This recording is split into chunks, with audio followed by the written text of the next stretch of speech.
a ti eu canto glória, aleluia, aleluia, aleluia, aleluia,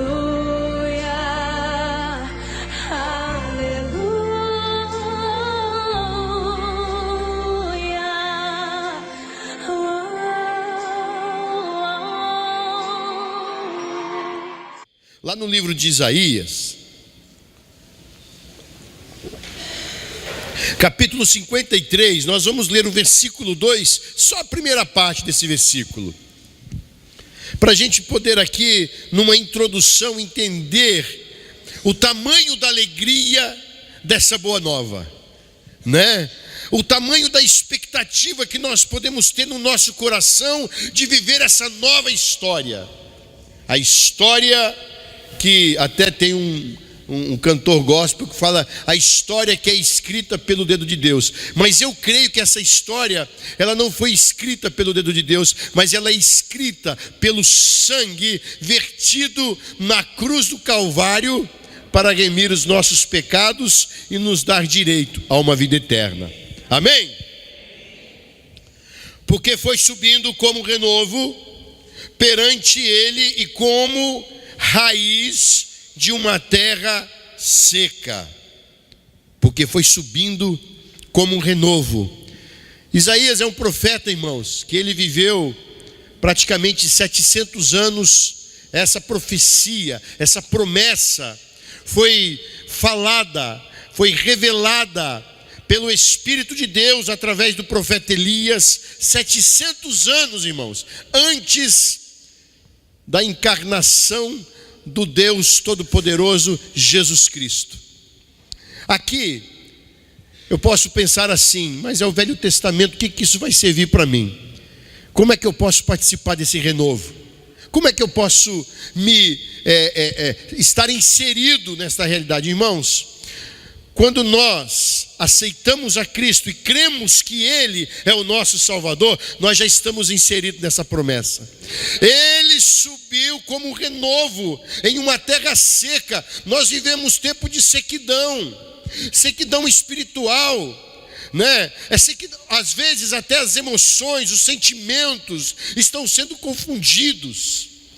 Mas a boa nova, a boa notícia é que Jesus nos traz aqui, sabe, o privilégio de podermos viver uma vida realmente de alegria, de felicidade plena, porque está independente. O renovo nos deixa alheios às coisas do mundo. Não precisamos de nada disso. Nós temos o Senhor Jesus. Jesus, ele veio ao mundo, sim, irmãos, para ser um renovo em nossas vidas, mudar a nossa história. Sabe, hoje, essa semana eu estava conversando com um irmão, a gente batendo um papo ali, a gente começa a observar quanta maldade. E eu sempre assim, nos meus pensamentos, na forma que às vezes eu estou realizando alguma coisa na minha mente, e eu começo a pensar e eu vejo assim, poxa vida, se acontecesse um grande infortúnio comigo, né? E um bandido se apoderasse da minha família, e eu começo a pensar aquele monte de coisa, começa a doer aqui dentro. E aí eu parei para pensar, e a gente conversando a respeito desse tema, eu entendi que Jesus, ele muda a história do pior dos piores que já pisaram na face dessa terra. Sabe por quê? Foi lá na cruz. Na cruz tinha dois elementos, se fôssemos falar na linguagem de hoje, eram 2 elementos, não valiam nada. A sociedade já tinha queimado aqueles 2. Para a sociedade eles não podiam viver mais. Para a sociedade a única saída era dar cabo à vida daqueles dois bandidos. Mas Jesus, ele subiu como renovo, terra seca, tempo de muita violência, tempo de muita crise, né? O Israel naquele momento vivia um tempo de crise tremendo, né? Um fogo nacionalista, né, estava emprenhado no coração do povo. E o que aconteceu? Jesus Cristo, pregado na cruz, quieto ali em silêncio, um maldiz, fala assim: e aí, tu não é o bom da boca, tira nós dois daqui. E o outro fala assim: rapaz, você nem estando debaixo de uma condenação dessa, você teme a Deus, você não consegue encontrar nem esperança em Deus no momento desse. Aí fala: Senhor, lembra de mim quando entrares no teu reino. E olha aqui que Jesus fala, olha o irmãos, ele mudou a história de um bandido executado. Olha como que Jesus é maravilhoso, olha que poder que nós temos, que nos foi dado através de Jesus, o poder de perdoar o nosso irmão. Jesus perdoou aquele bandido. Deixa eu voltar aqui que eu quero chegar aqui em pontos muito importantes. Com que autoridade Jesus faria isso na vida daquele homem? É a mesma autoridade que ele fez na minha e na sua vida e vai fazer a partir de agora, se você ainda não entendeu isso. Primeiro, ele tinha essa autoridade porque ele é o autor da vida. Jesus é o autor da vida. Lá no livro de Atos, capítulo 3, versículo 15, tem um versículo que fala assim: e mataste o príncipe da vida, ao qual Deus ressuscitou dentre os mortos, de que nós somos testemunhas. Sabe quem estava dizendo isso daqui? Pedro e João. Eles tinham subido para ir orar e chegaram num templo, na porta chamada Formosa. Tinha ali um aleijado, um paralítico, e Pedro, cheio do Espírito Santo de Deus, conhecendo o poder da cruz, ele olha para aquele homem, ele pediu alguma coisa, ele falou: olha, eu não tenho ouro, eu não tenho prata, mas o que eu tenho, irmãos, isso é muito importante. Eu e você, assim como Pedro, ele disse: o que eu tenho, eu te dou, levanta e anda em nome de Jesus. Aquele paralítico levantou. Sabe o que eu aprendo com isso? Eu e você que somos crentes em Jesus, eu e você que somos rebanho do divino, do grande pastor, chamado Jesus Cristo, Filho do Deus Altíssimo. Eu e você temos esse poder dentro de nós, porque Ele nos outorgou, assim como outorgou a Pedro, assim como outorgou a João, assim como Ele outorgou aos apóstolos. Ele também nos deu esse mesmo poder, irmãos. Ele tem autoridade porque Ele é o autor da vida. Então ali juntou uma multidão. Então Pedro, ainda cheio do Espírito Santo, falou: vocês mataram o príncipe da vida, o autor da vida, e nós somos testemunhas, porque Deus o ressuscitou dentre os mortos. Irmãos, imagina alguém ressuscitar dos mortos. Se tem uma das experiências que eu acho, eu posso dizer, eu vou usar essa palavra aqui, fantástica, é alguém que morre e volta à vida, porque nós temos muitas incidências em relação a isso. Porque o que Deus quer, irmão, sabe, de mim e de você, é que nós possamos viver a verdade, e a verdade liberta. A verdade, sabe o que ela faz comigo e com você? Nós podemos entender e ver mais além. O nosso horizonte não é limitado, porque o nosso horizonte, ele é direcionado por Jesus Cristo. Então, o autor da vida. Aí, essa experiência fantástica de voltar à vida deve ser demais. Eu escutei um pastor, ele chama Pastor Salomão, né? Ele foi fazer uma visita lá na igreja do Japão, teve a oportunidade, pregou. Ele tem 3 temperaturas no corpo dele.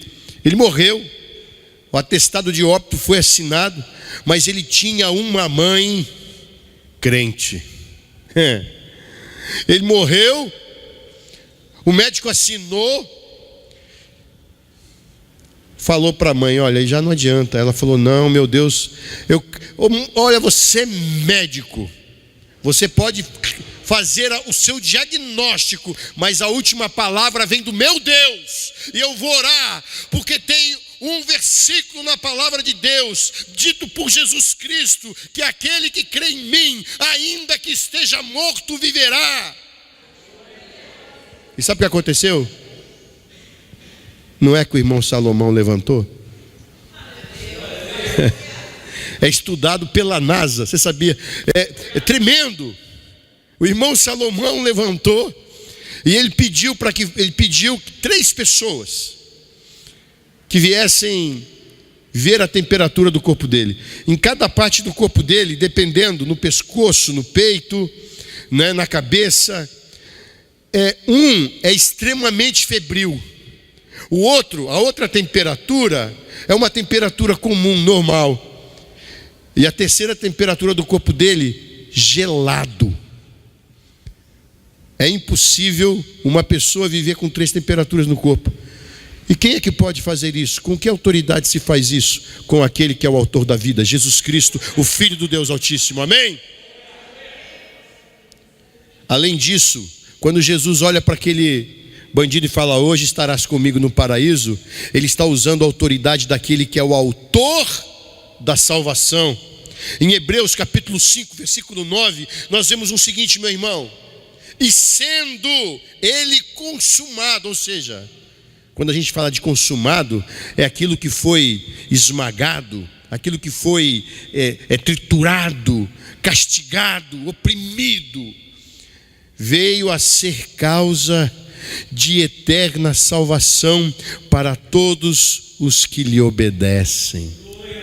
Então, irmão, antes de continuar, olha para o irmão do lado, dá mais um sorrisinho para ele e fala: oh, Jesus vai mudar a sua história, em nome de Jesus, eu creio nisso. Talvez você esteja vivendo momentos de ansiedade, talvez você esteja vivendo momentos de tristeza, mas eu vou dizer uma coisa para você, meu amado, minha amada irmã em Cristo, você que está aqui nessa noite, eu não me importo se você crê ou se você não crê, sabe por quê? Porque a palavra de Deus é que tem um efeito. Não sou eu que te convence, não é o pastor Osmi que te convence, quem convence o homem do seu estado é o Espírito Santo. Ele é o Consolador e Ele é quem nos convence do estado que estamos vivendo. E hoje Ele está dizendo para mim e para você: sorria, porque a tua história vai mudar. Você não vai viver sempre assim. A sua história está começando nova nessa noite. Oh, tem mais algo que Deus é maravilhoso em Jesus Cristo. Está lá em Hebreus 12:2, muito conhecido. Ele fala assim, olhando para Jesus, autor e consumador da fé. Ele é o autor da fé, irmãos. Quando eu e você podemos dizer assim: eu creio, foi Ele que nos deu, foi Ele que colocou em nós tamanha fé. Nenhum homem, veja bem, na face da terra, quando você começa a amadurecer, você começa a pensar diferente. Muitas coisas começam a se esclarecer na sua mente, no seu coração. Eu pensava que incrédulo era aquele que não crê. Sim, é aquele que não crê em algo, ou em um Deus. Esse é um incrédulo. Mas todo homem tem fé. Porque para mim dizer que não existe Deus, eu tenho que acreditar no que eu estou falando. E sabe quem colocou esse tipo de sentimento dentro do homem? Foi Deus, porque nós somos a imagem e semelhança, fomos criados à imagem e semelhança dele. Talvez a gente entre aqui, tem muita gente que entra por aquela porta e não crê que vai acontecer alguma coisa. Sabe por quê? Ele não quer se dispor a entender que Deus vai fazer. Ele tem que crer naquilo. Olha, Deus não vai fazer. O que ele está falando é por isso que na nossa boca tem poder. A Bíblia fala, né, que o poder da vida e da morte está na boca. É aquilo que nós falamos e acontece, porque nós somos imagem de Deus. Deus nos fez assim, homens de fé. Ou é uma fé bem direcionada ou mal direcionada, mas todo mundo tem. Um vizinho tem a fé em um determinado Deus, o outro tem um outro Deus. Eu não quero aqui ficar falando nome, senão eu vou me complicar.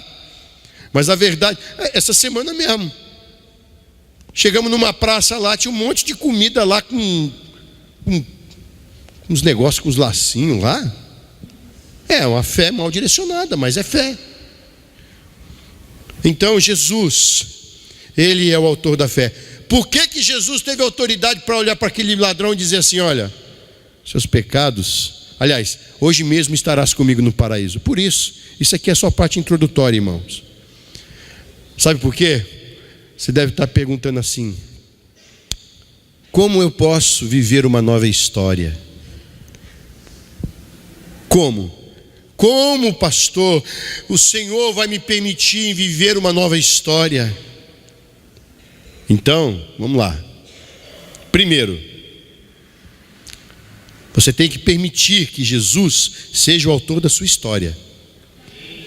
Mas para que isso aconteça, deixe o passado no passado. Você não vai ter mais problema, irmão, de tristeza, de angústia, de amargura no coração por causa do passado. Nós temos, como crentes, irmão, nós temos às vezes, sabe o quê? Nós temos o mau costume de desenterrar aquilo que já está lá atrás. Ah, mas eu quero viver uma nova história. Como? O passado tem que ficar lá no passado. Não fique resgatando aquilo que vai te fazer mal, irmão. Quer viver? Dá um sorriso. Aleluia! Sabe por quê? Porque nós temos aqui uma lição da palavra de Deus que fala assim. Filipenses, muito conhecido, a gente já foi pregado sobre isso daqui. Filipenses 3, capítulo 3, do 13 ao 14. Para de pensar no passado, porque olha aqui, olha. O Paulo falou, o apóstolo Paulo: irmãos, quanto a mim, não julgo que o haja alcançado, mas uma coisa faço, é que esquecendo-me das coisas que atrás ficam, está falando do passado, e avançando para os que estão diante de mim, prossigo para o alvo, pelo prêmio da soberana vocação de Deus em Cristo Jesus. Sabe o que o Senhor está falando para mim e para você nessa noite? A mesma coisa que Ele falou para o povo de Israel quando estava em frente ao Mar Vermelho. E Moisés orando e o povo parado. E Deus falou assim: Moisés, diga ao povo que marche. Vá em frente, meu irmão. Levanta essa cabeça. O Senhor está dizendo assim: olha, do teu passado você deixa ele lá, olha para frente, para o alvo, é para o futuro. Eu tenho coisas para você, é lá na frente. Mas não, às vezes nós queremos ficar olhando para trás. Sabe quem olha para trás fica paralisado? E a Bíblia fala disso também. Nós estávamos estudando aqui, às terças-feiras, a história de Ló. Ló foi retirado de um antro de perdição, de um tremendo. A história é muito conhecida, Sodoma e Gomorra. E ele foi tirado ali pela misericórdia de Deus, ele e a família dele. Alguém da família dele, a esposa, olhou para trás. Quando a gente olha para trás, fica olhando para o passado nos paralisa, irmão. Nós não conseguimos caminhar, nós não conseguimos ir adiante, nós não conseguimos, desenvolver aquilo que Deus tem para nós. Já foi dado, é luta, é prova. Então, não olhe para trás, olhe para frente.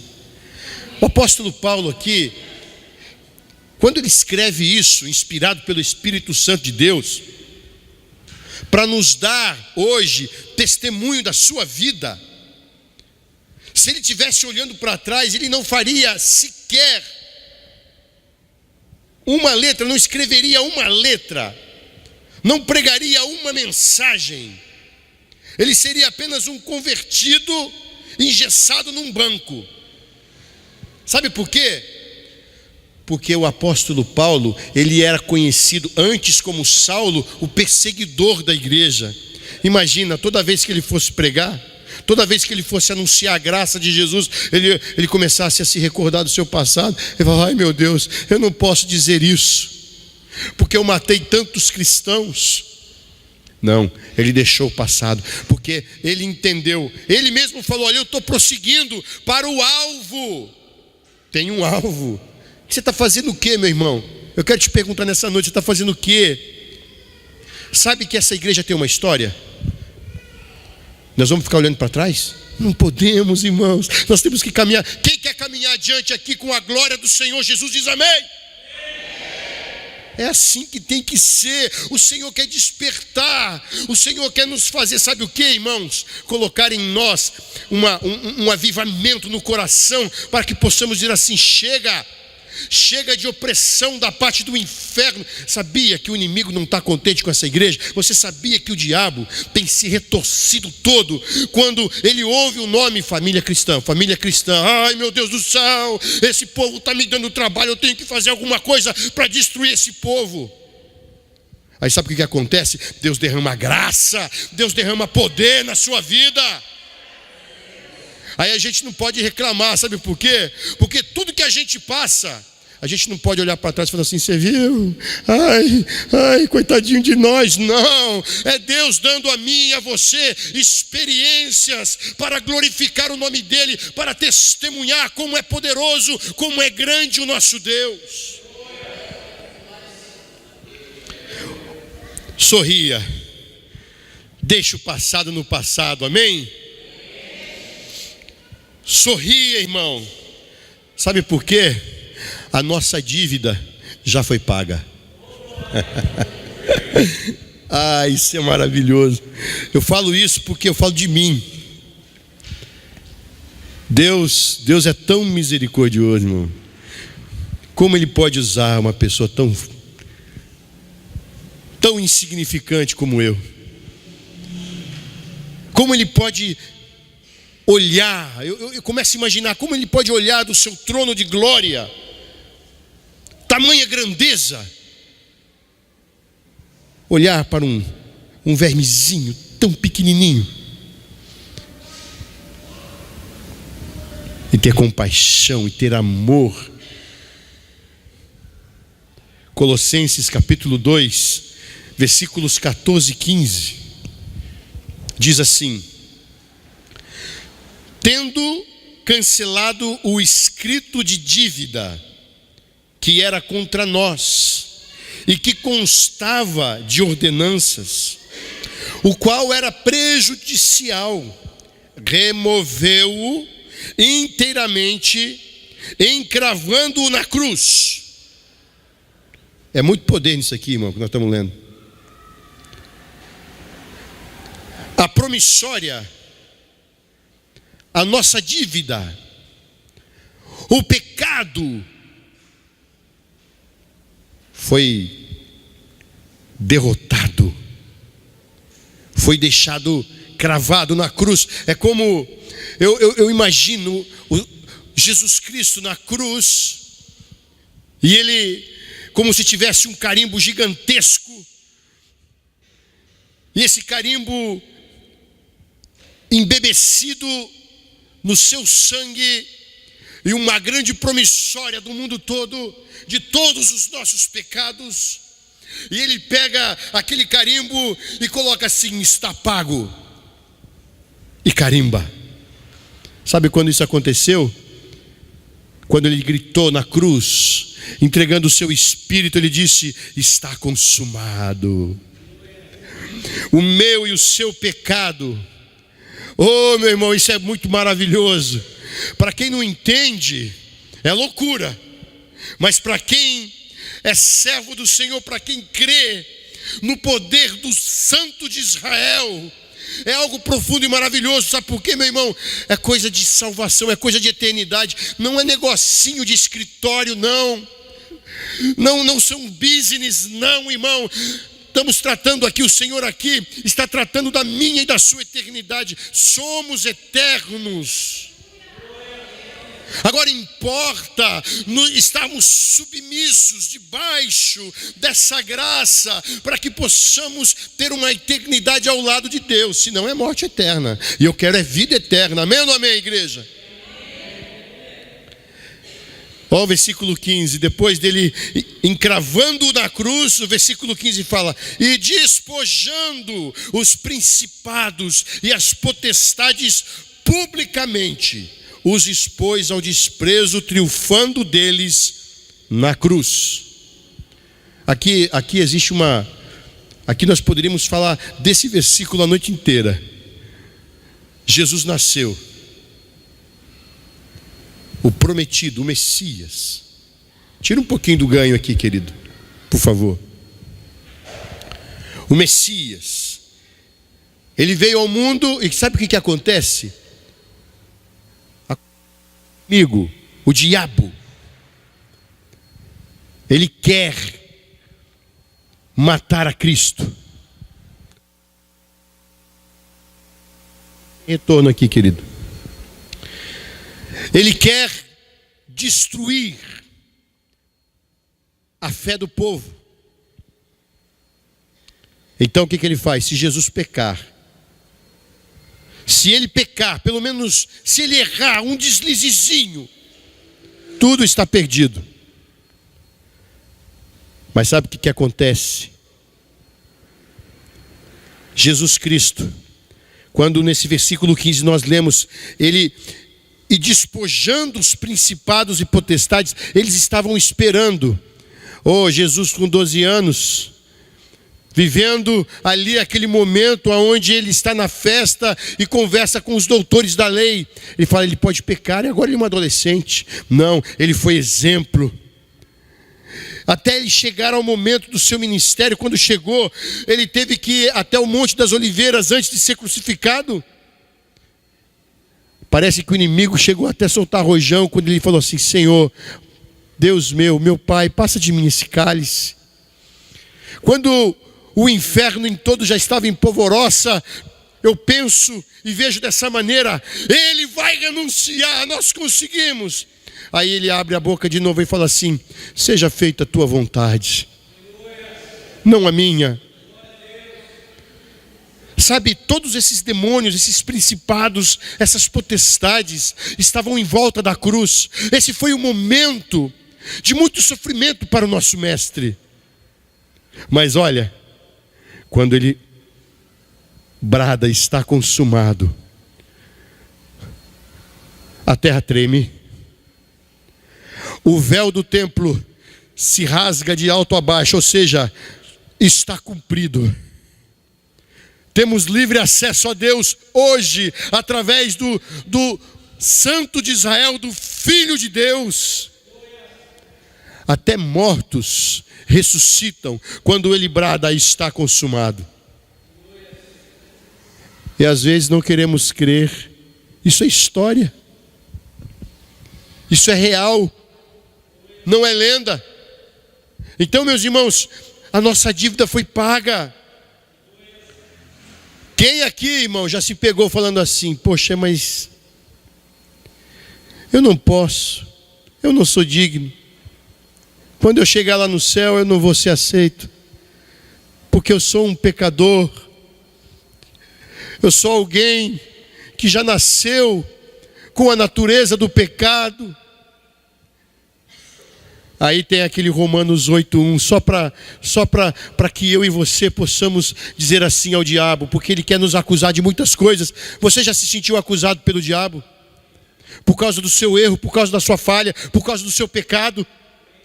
Pois bem, Romanos 8:1 fala, portanto, agora nenhuma condenação há para aqueles que estão em Cristo Jesus.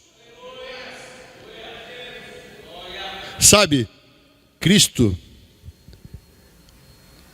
a arca de Noé, irmãos, lembre-se bem disso. A arca de Noé, ela tipifica, é uma figura de linguagem para nós hoje, de um Cristo. Quem estava dentro da arca? Noé e sua família foram salvos. Quem está em Cristo, nova criatura é. As coisas velhas e tudo se fez novo, uma nova história. Se eu e você estamos em Cristo Jesus, nós não temos condenação. Condenação já não há para quem está em Cristo. A boa notícia é que quando Jesus perdoa os nossos pecados, literalmente ele apaga o registro da nossa dívida. É, pastor. E onde isso está na Bíblia? Eu vou te dar o endereço. Olha que coisa linda. Isso aqui é para a gente ler, irmão, e dar risada sozinho para as paredes. Isso aqui, quando a gente lê, a gente entende o tamanho. Não dá para entender o tamanho, mas a gente sente o amor de Deus por nós. Miqueias capítulo 7, 2 versículos, o 18 e o 19, fala assim: quem, ó Deus, é semelhante a ti, que perdoa a iniquidade e que te esquece das transgressões do restante da tua herança? O Senhor não retém a sua ira para sempre, porque tem prazer na misericórdia. Olha o versículo 19: tornará a ter compaixão de nós, pisará os pés da nossa iniquidade e lançará todos, ele não está falando que vai lançar alguns, todos os nossos pecados na profundeza do mar. Isso é perdão. Ele não olha para o passado. Isso que é um amor incondicional. Quando você olha para mim, você começa já a ver os defeitos. Eu vou amar aquele irmão, mas poxa, ele é meio ogro, né? Bravo. Mas eu sou manso, viu, irmão? Só que é só uma ilustraçãozinha. De vez em quando eu sou ignorante, minha esposa sabe, de vez em quando isso é um coice. Mas depois eu vou lá, dou um beijo nela, peço perdão. Ela sabe o que eu estou falando, ela está aqui, ó. Né? De vez em quando sai, depois eu falo, me perdoa, te amo. Né? Então eu sou um bom camarada. Pelo amor de Deus, amor, não me desmente. Aleluia. Irmãos, que maravilha. Não é para se alegrar com uma notícia dessa? Deus joga o meu e o seu pecado nas profundezas do mar. Você pode não servir para alguém, mas você serve para Deus. Deus é o Deus de uma nova história na vida daquele que o quer, na vida daquele que crê, na vida daquele que tem o prazer de falar assim: eu tenho um Deus que se importa comigo. É muito bom. E o que ele tem? Como que é essa nova história? Aonde está na Bíblia isso? Abre aí em Jeremias. Eu quero já ir terminando aqui. Nós não vamos nos alongar muito. Aqui mais é a Bíblia, a palavra de Deus, que nós estamos vendo e acompanhando e nos alegrando juntos. Amém ou não amém? Amém. Quem está dormindo aí diz amém. Opa, peguei. Não, é brincadeira. Amém? Vamos lá. Aleluia. Jeremias, capítulo 29, versículo 11 até o 14. Só a primeira parte do 14 nós vamos ler. Olha o que Deus fala para você nessa noite. Você pode pegar isso diretamente para você, porque eu peguei para mim já. Eu já agarrei isso para mim. Falei, é verdade. Olha, Deus falando assim: eu sei que pensamento tenho a vosso respeito. Quem está dizendo? O Senhor. Pensamentos de paz e não de mal, para vos dar o fim que desejais. Então me invocareis, passareis a orar a mim e eu vos ouvirei. Buscar-me-eis e me achareis quando me buscardes de todo o vosso coração. E serei achado de vós, diz o Senhor, e farei mudar a vossa sorte.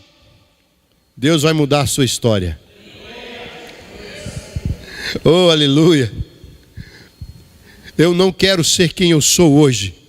Eu quero ser aquele que Deus já tem em sua mente para o futuro. Eu não quero ser um derrotado, eu quero ser mais que vencedor, como a sua palavra me garante que eu sou. Eu não vou mais me preocupar aquilo que falam de mim, contanto que a minha vida esteja aos pés do Senhor. Eu não vou mais me importar o que falam dessa igreja, contudo que essa igreja seja uma igreja genuína, como tem sido hoje e sempre será, em nome de Jesus. Eu quero ser um abençoado de Deus. Mais do que um abençoado, o meu desejo, a minha alegria é ser um abençoador. E se esse é o seu desejo, você pode tomar posse dele hoje e começar a colocar em prática aquilo que Deus tem para você. Provérbios 23:18 fala assim: porque deveras haverá um bom futuro, não será frustrada a tua esperança. Ô meu irmão, negócio com Deus, Deus é Deus. Deus não brinca. Deus não brinca de ser papai, Ele é pai. Deus não brinca de ser Deus, Ele é mais que isso. Ele é o soberano, Ele é o eterno, Ele é o invencível, o Deus implacável, aquele que não tem como medir. Ele é o nosso Deus. Se você crê que Jesus pode apagar os seus pecados, se você crê que Ele te dá uma nova chance, então você está como um caderno limpo, sem páginas escritas e pronto para ser preenchido com uma linda história escrita pelo Senhor.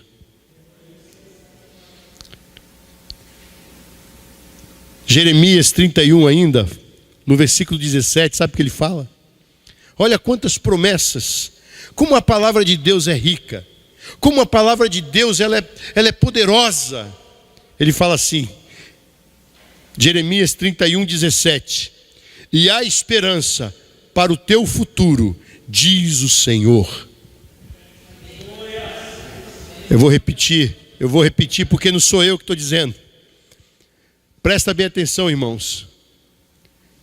Deus está dizendo, a Bíblia é ou não é a palavra de Deus? Amém ou não amém? Quando eu leio a Bíblia, eu estou lendo a palavra de Deus.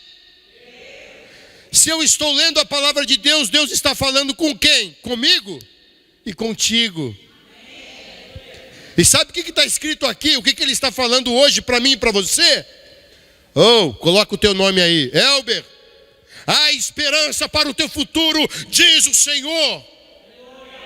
Há esperança para você, há esperança para mim, há esperança para aqueles que crêem no Senhor Jesus. Nós não somos alheios àquilo que Deus tem para mim e para você. Nós estamos inseridos dentro dessa graça.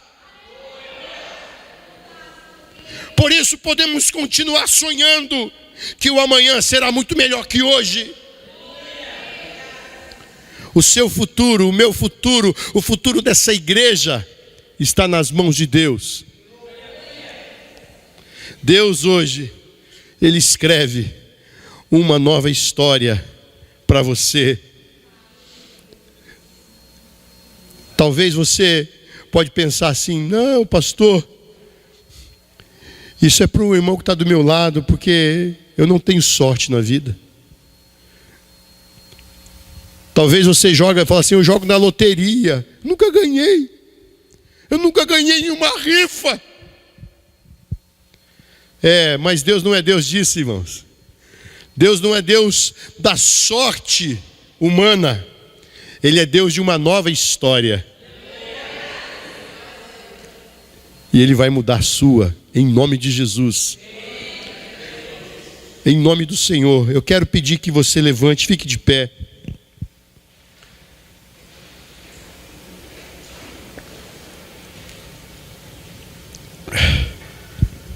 Eu tenho certeza que Deus falou com alguém aqui. Tenho certeza. E não é convicção humana, é convicção de fé. E eu quero orar por você nessa noite.